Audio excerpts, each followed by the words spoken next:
विधानसभा चुनाव से पहले एमपी में बड़ा उलटफेर, टूटेगा सिंधिया का सपना, कमलनाथ ने कर दिया बड़ा खेल। क्या सिंधिया ने बीजेपी को दिया धोखा, नहीं पूरा कर पाए ये वादा, शाह ने बदल दिया प्लान, सिंधिया क्यों हो गए परेशान, सिंधिया को लेकर वो कौन सा संदेश आया जिसने उन्हें मुश्किल में फंसाया, अब मामा वापस आएंगे, सिंधिया देखते रह जाएंगे। एमपी में विधानसभा चुनाव से पहले सारा प्लान तैयार था। बीजेपी सिंधिया के भरोसे चुनाव जीतने का सपना देख रही थी, लेकिन एक रात में ही बाजी पलट गई। राजनीति के माहिर खिलाड़ी कमलनाथ ने एक ऐसी चाल चली जिसके बाद सिंधिया चारों खाने चित नजर आ रही हैं। चुनाव से पहले कमलनाथ ने बड़ा उलटफेर कर दिया। बीजेपी सिंधिया को लेकर जो प्लान बना रही थी वो प्लान धाराशायी होता नजर आ रहा है, क्योंकि कुछ वक्त पहले ऐसा लग रहा था कि एमपी में सिंधिया को सीएम बनाया जा सकता है, लेकिन जैसे ही सिंधिया को लेकर यह खबर आई, अमित शाह ने प्लान बी पर काम करना शुरू कर दिया, जिसके बाद सिंधिया का सीएम बनने का सपना टूटता नजर आ रहा है। चलिए पहले आपको एमपी में हुए इस राजनीतिक खेल की जानकारी देते हैं, फिर आपको शाह के प्लान बी के बारे में बताएंगे। दरअसल एमपी में अभी तक बाजी बीजेपी के पक्ष में नजर आ रही थी। 2020 में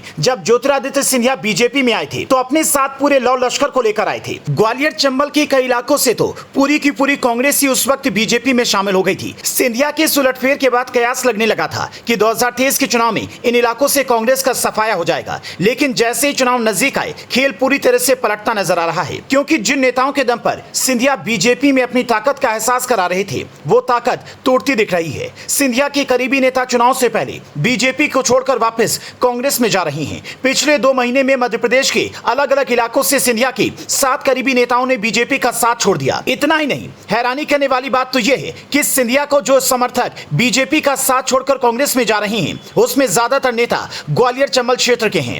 यह इलाका सिंधिया राजघराने का राजनीतिक गढ़ माना जाता है। सिंधिया के इन सभी करीबियों को सीधे कमलनाथ ने कांग्रेस में शामिल कराया। अब सवाल खड़ा हो रहा है कि सिंधिया अपने लोगों को क्यों नहीं रोक पा रही हैं? आखिर अपने ही घर में उनके समर्थक उनका साथ छोड़कर क्यों कांग्रेस ज्वाइन कर रहे हैं? अब इसकी वजह भी समझ लीजिए।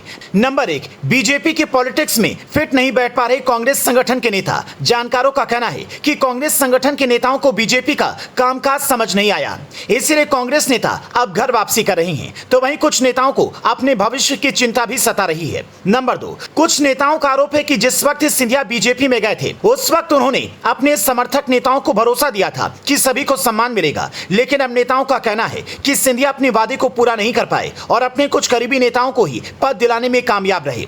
एक कांग्रेस नेता ने तो यह तक कह दिया कि उनकी कोई सुनता ही नहीं। एमपी कांग्रेस प्रवक्ता नितिन दुबे ने कहा कि सिंधिया जब कांग्रेस में थे तो हाई कमान की बूते अपने लोगों को सेटल कर देते थे, लेकिन बीजेपी में यह संभव नहीं हो पा रहा है। आने वाले दिनों में सिंधिया अकेले रह जाएंगे। आपको बता दें कि विधानसभा चुनाव फिर लोकसभा चुनाव को देखते हुए एमपी में कांग्रेस ने अपने सारे पत्ते खोल दिए हैं।